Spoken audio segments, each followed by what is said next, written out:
John, get the gun. Get the gun. Well, what's wrong? What happened? A bear's got Earl, and he's dragging him into the woods. Hurry, John. In an instant, the boy's father burst out of the cabin with a rifle in his hand, running as fast as he could into the forest. Seconds later, he found the beast, stalking over the motionless child. Die, you son of a bitch! The frantic father picked up his son. His wounds were serious. He needed help fast, or he might not make it. He's hurt bad. I gotta get him to the dock right now. Throwing his son's limp body across his shoulder, the mountaineer mounted his horse. 10-year-old Nancy watched as her father disappeared down the path, bound for Doc Wilson's place. Just moments ago, her brother had been playing dolls with her. She had promised her mother that she would look after Earl, and now her mother stood looking at her with hate in her eyes. This is all your fault, Nancy. Look what you've done.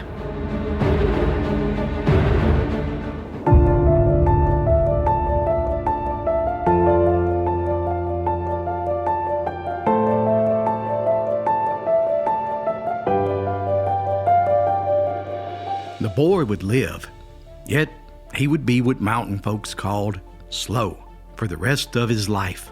He would never be able to work or take care of himself.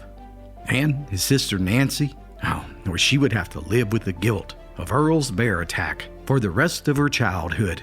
Her ma always blamed her, and in her house, gals were already thought to be of little worth, not even worth sending to school, since all they would end up doing was having babies. It had been her mama's dream that her only son would grow up tall and strong, and because of Nancy, it would never happen. From that point on, it seemed like Nancy was invisible to her ma. The woman's words became cold and empty, void of all emotion. Nancy was forced to fend for herself. She became sort of a loner and would spend many days hiding in a small cave on Iron Mountain. It was a special place, hidden on a ridge, covered with thick laurel. It became her sanctuary over the next few years that no one knew about. Whenever she hurt the most, she always hid there, where no one could see her cry. Life had become a hard road to hoe for the mountain girl, and as fate would have it, it would only get harder. By the time she was 17, her pa had died, and a few months later, her ma and Earl loaded the wagon with everything of value, and they moved down to Asheville, leaving Nancy behind to make her own way in life.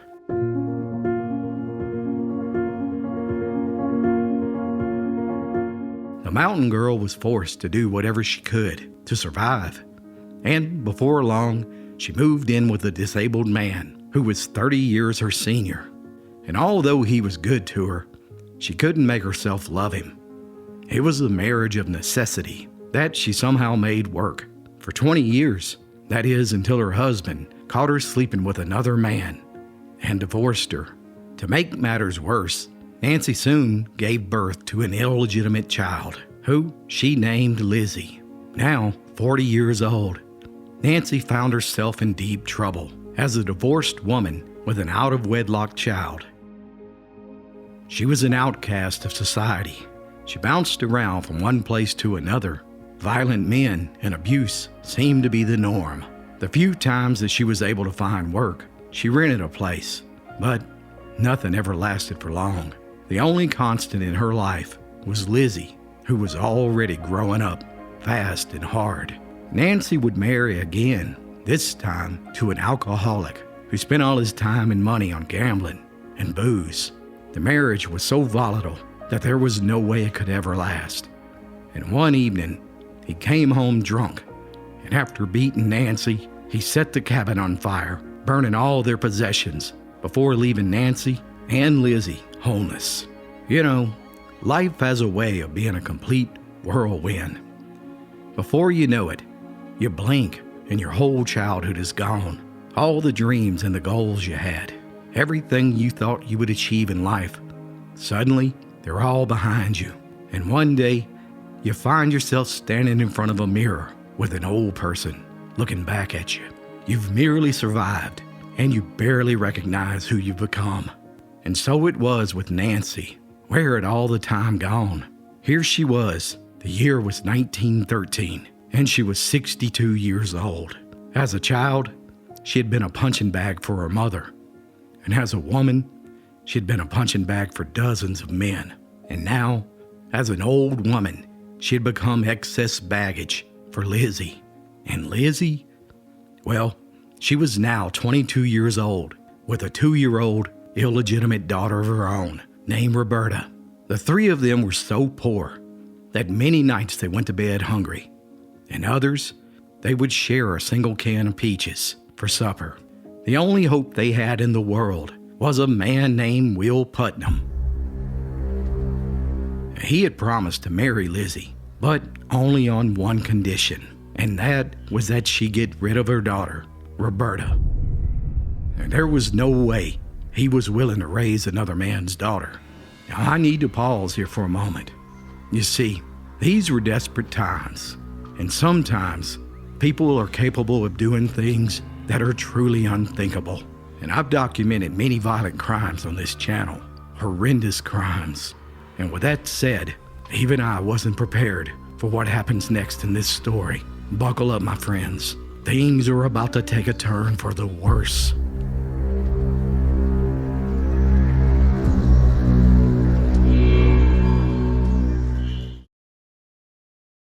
Hey guys, JD here from the Appalachian Storyteller. Click the link below to check out my brand new book. It's full of stories just like the one you're listening to now.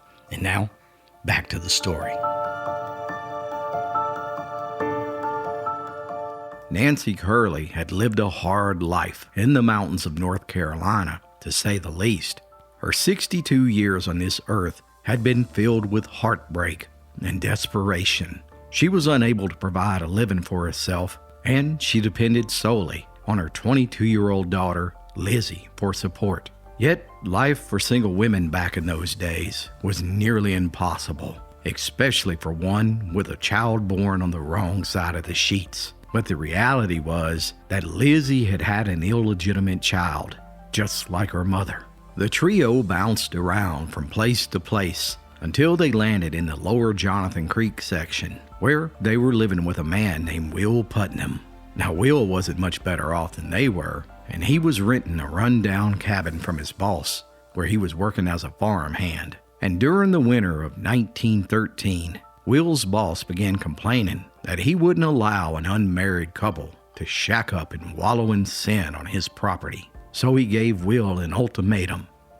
Either marry Lizzie or they all had to go. And Will, he was reluctant to follow through with it, as long as 2-year-old Roberta was still in the picture. In his mind, it was clear Roberta had to go. So he spelled the whole thing out to Nancy and Lizzie. The only way I'll marry you is if you give that gal away. Go find a home for her, and then we can start our life together. And those words were cruel and heartless. Roberta's only crime was that she had been born, and Lizzie couldn't bring herself to give up her daughter. But Nancy convinced her that it would just be temporary. It'll just be until we can get back on our feet. Then we'll bring her back home, she said. And finally, after much soul searching, Lizzie agreed to let Nancy take the child to the county home for poor people.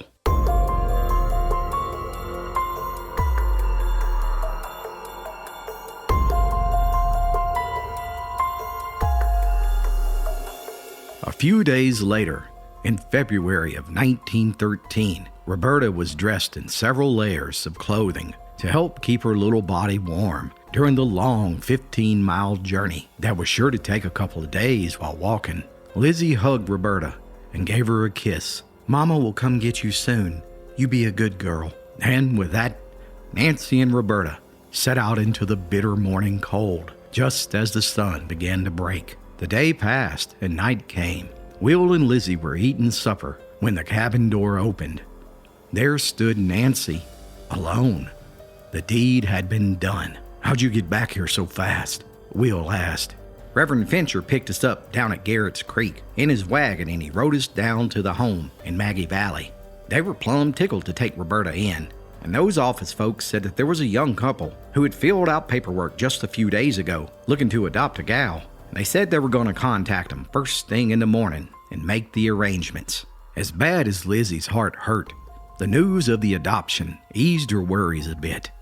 After all, in her mind, this was all only temporary. A couple of weeks later, there was a big gathering down at Jonathan Creek for a baptism. Nearly everyone in the area attended these sorts of events to socialize and catch up on local gossip. It was there that Lizzie happened to run into an old friend, Rose Cummins from Maggie Valley, and she gave her a blanket that she had knitted for Roberta, along with a letter that she asked her to read to the child. Lizzie asked if Rose would drop it off at the county home, which the friend gladly agreed. But when Rose arrived at the county home, the blanket was refused, since no one had ever seen or heard of Roberta before. When confronted, Nancy changed her story and said that she had in fact left Roberta with Reverend Fincher. Yet the reality was that the preacher denied ever seeing Nancy or Roberta. The whole story was a lie.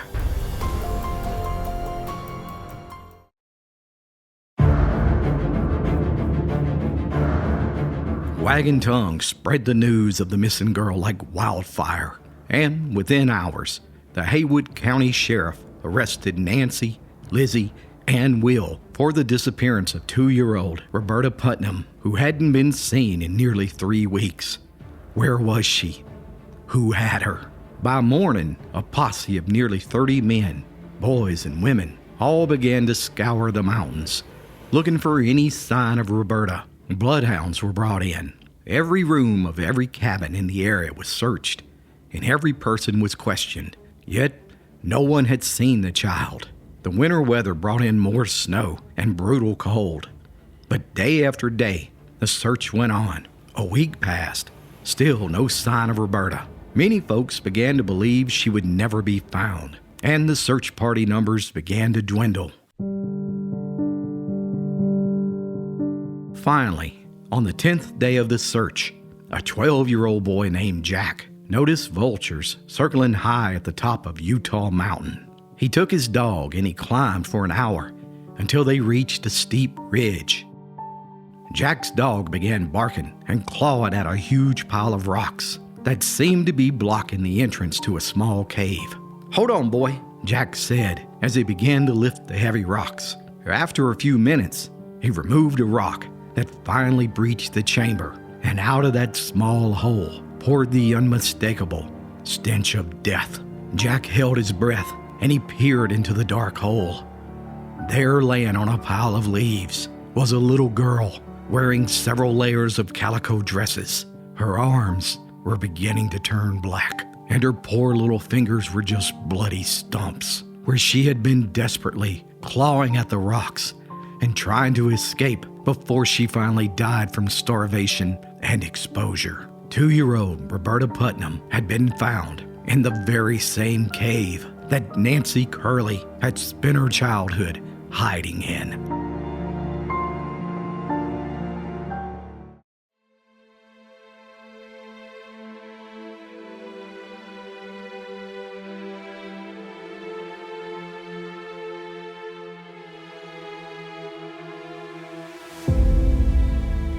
Outrage erupted like wildfire among the mountaineers, and a lynch mob surrounded the Haywood County jailhouse. Armed with torches, guns, and rocks, they demanded that the law turn Nancy over to them. Anyone capable of such a crime, so brutal and heartless, must be dealt with swiftly. It was time for mountain justice. It was all the law could do to stop the mountaineers, as they broke all the windows of the jailhouse and stormed the jail. Guards surrounded Nancy's cell and fought off the men who demanded that they turn her over. Finally, after failing to drag her out of the jail, they attempted to burn the whole damn thing down. But somehow, the jailers held them off until sunrise. One thing was clear: Nancy Kerley would never get a fair trial in Haywood County. Not one man could be found in the entire county to be seated on the jury. Every man told the court that they had made up their mind she was guilty of murder. Soon, the trial was moved to Swain County, North Carolina. Nancy maintained the entire time that she didn't kill Roberta, yet her story changed constantly. And in one desperate attempt to save her own life, Nancy pled guilty to second-degree murder and was sentenced to 30 years of hard labor in prison. Because of her age, the judge said that it was the equivalent of a life sentence. The entire time Nancy was incarcerated, she maintained her innocence. She only weighed 90 pounds. There was no way she could have moved those heavy boulders and blocked that cave, and she claimed that she loved her granddaughter. By 1930, Nancy had served 15 years of her sentence and was the oldest inmate in North Carolina when the governor pardoned her. She would live the next 24 years of her life in a shack on Conley's Creek near Bryson City. As the years went by, many folks claimed that somebody else had to have committed this crime. Did Nancy accept this punishment to save her own daughter? Or did Nancy commit one of the most revolting crimes imaginable against her own granddaughter? Well, I'm 100% positive of what I believe, but I'll wait to see what you think in the comments below. One thing is certain: Roberta Putnam, a precious little girl, was robbed of her life by the very same people who should have protected her. Roberta is buried in Dellwood Cemetery, while Nancy is buried 30 miles away in Wilmot, North Carolina.